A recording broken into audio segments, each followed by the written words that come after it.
안녕하십니까. 사무금융노조 법률원입니다. 저희 현장에서 사용자들을 상대로 각종 법정 투쟁을 하는 과정에서 대화 및 통화를 많이 녹음을 하게 됩니다. 근데 이때 주의하셔야 될 점이 있기 때문에 그 형사, 민사로 나눠서 말씀을 드리겠습니다. 먼저 형사 문제부터 말씀드리겠습니다. 대화나 통화를 녹음하는 과정에서 발생하는 형사 문제는 통신비밀보호법, 저희가 흔히 통비법이라고 약칭해서 부르는데요. 통비법이 문제가 됩니다. 통비법은 화면에 보시는 것처럼 공개되지 않은 타인 간의 대화를 대화자, 여기서 대화자라고 하면은 그 발화자랑 듣는 사람 둘 다를 말하는 거죠. 대화자의 동의 없이 녹음하거나 청취하는 것을 금지하고 있고, 또 본인이 직접 녹음 청취하지 않았다고 하더라도 불법적으로 녹음이나 청취된 것을 공개하거나 누설하는 것도 마찬가지로 금지하고 있습니다. 근데 이제 빨간색으로 타인 간 이렇게 쳐놨는데요. 결국 당사자 간 녹음은 형사적으로 문제가 안 되기 때문에 대화 당사자냐 아니면 타인이냐 이것이 쟁점입니다. 그리고 두 번째로 그 전화 통화에 대해서는 특별한 규정이 또 있습니다. 그래서 전화 통화를 당사자의 동의 없이, 양 당사자의 동의 없이 녹음했을 때에는 원칙적으로 재판이나 징계의 증거를 쓸 수가 없습니다. 그리고 이러한 것들은 대화에 적용되는 것이기 때문에, 대화라고 하면은 이제 사람 목소리를 말하는 거죠. 그래서 우당탕 하는 이런 소리, 혹은 뭐 아악하는 이런 비명이나 탄식, 이런 것은 어떤 의사가 들어가 있지는 않는 거죠. 그래서 대화가 아니기 때문에 통비법이 적용되지 않습니다.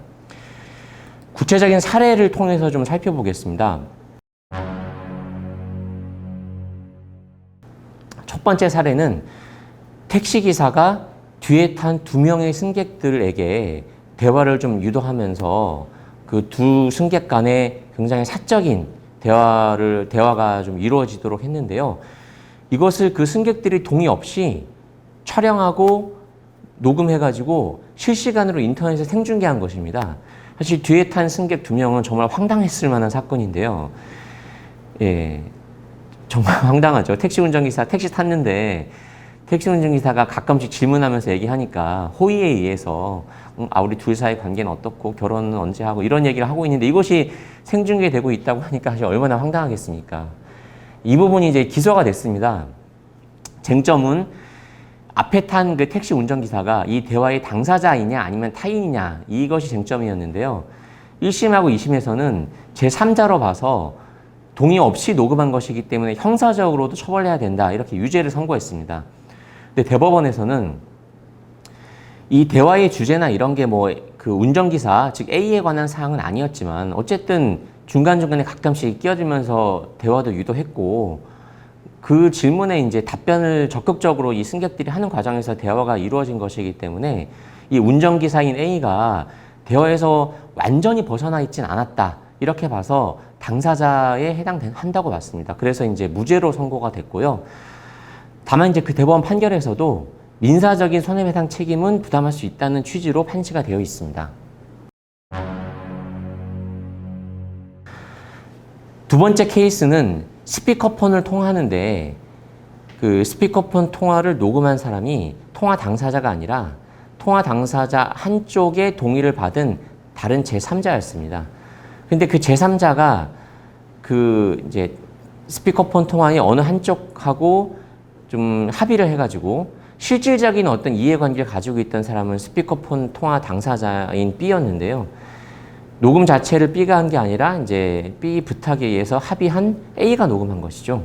그래서 쟁점은 이 B가 직접 녹음해도 충분히 될 수 있는 상황이었는데 그 녹음 행위를 B가 아니라 A가 했습니다. 이때 A를 사실상 B하고 같은 범주에 있는 대화 당사자로 볼 것인가 아니면 제3자로 볼 것인가의 문제였습니다. 1심하고 2심은 녹음을 하는 사실행위는 A가 했지만 실제로 그 녹음에 대한 경제적 이해관계는 대화 당사자인 B가 이제 가지고 있었기 때문에 실제 이 행위를 B 행위로 볼 여지가 있다. 그래서 B의 어떤 녹음 주체로서의 지위가 상실되는 것은 아니다고 봐서 타인 간 대화가 아니다라고 봤습니다. 그래서 아까 형사사건의 증거, 이제 불법적인 경우는 이 증거 채택이 안 된다고 말씀드렸는데요. 형사사건 증거로 채택이 됐습니다. 근데 대법원은 어쨌든 녹음 행위 한 거, 그 행위 자체는 대화 당사자가 아닌 제3자인 A가 한 거 아니냐. 그래서 이것은 양 당사자의 동의를 받지 않고 어느 한쪽이 동의만 받은 것이기 때문에 위법한 것이고 형사사건의 증거로 쓸 수 없다라고 봤습니다. 징계에 있어서도 비슷한 문제가 발생할 수 있습니다. 여기까지는 저희가 뭐 그렇게 크게 맞닥뜨리는 문제는 아닐 수 있습니다. 보통 저희가 녹음하게 되는 게 대화 당사자 간 녹음이 사실 많지 않습니까? 제3자가 녹음하는 경우 많진 않아서 여기까지는 이제 그렇게 크게 주의하시지는 않아도 될 수 있을 것 같은데요. 근데 여기 앞으로 말씀드리는 민사 문제는 조금 주의하실 필요가 있습니다. 이것은 대화 당사자라고 하더라도 상대방 동의 없이 녹음하는 것은 원칙적으로 좀 문제가 될 수 있어서입니다. 저희 뭐 사측 관리자하고 녹음할 때 녹음하겠습니다 이렇게 하고 하는 경우는 거의 없지 않습니까?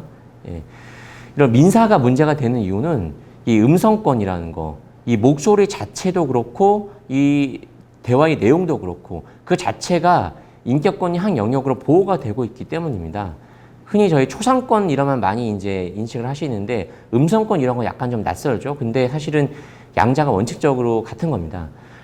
첫 번째 사례를 좀 말씀드리겠는데요. 이 첫 번째 사례는 굉장히 좀 빈번하게 발생할 수 있는 사례입니다. 첫 번째 케이스는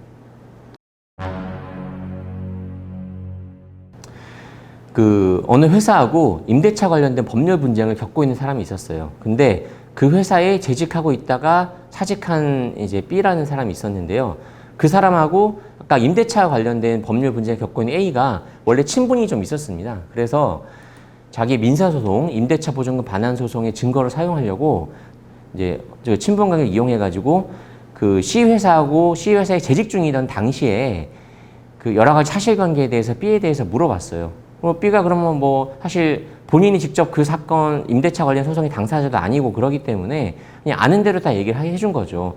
그 임대차 관련 업무는 C 회사에서 누가 처리하고 있고 재직 당시에 C 회사의 사정은 어땠고 사직하고 나서 B는 어떤 일을 하고 있고 이런 것들을 그냥 얘기해줬고 친분관계가 있었으니까 이후에도 물어보면 그냥 사실대로 말해주겠다 이런 정도의 대화를 하고 끝났습니다. 근데 이걸 녹음했는데 근데 이제 이런 통화가 녹음되고 있다는 것을 이제 B는 몰랐던 거죠. 그리고 이후에 이것을 민사소송의 증거로 제출이 됐어요. 민사에서 증거가 제출이 되니까 현재는 재직 중이진 않지만 재직하고 있었으니까 이제 여러 가지 뭐 인적 네트워크가 있을 거 아닙니까?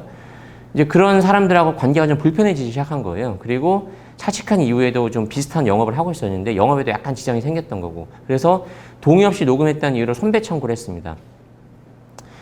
법원에서 이제 불법행위다라고 봤는데요. 일단은 음성권 침해라고 봤고 그 상대방 동의 없이 했는데 여러 가지 위법성이 조각될 만한 특별한 사정도 없다 이렇게 봤습니다.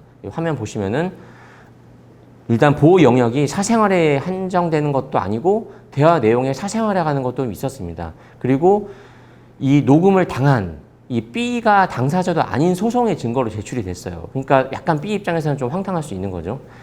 그래서 민사소송 증거로 제출했다는 이유만으로 면책되지도 않는다 이렇게 봤습니다.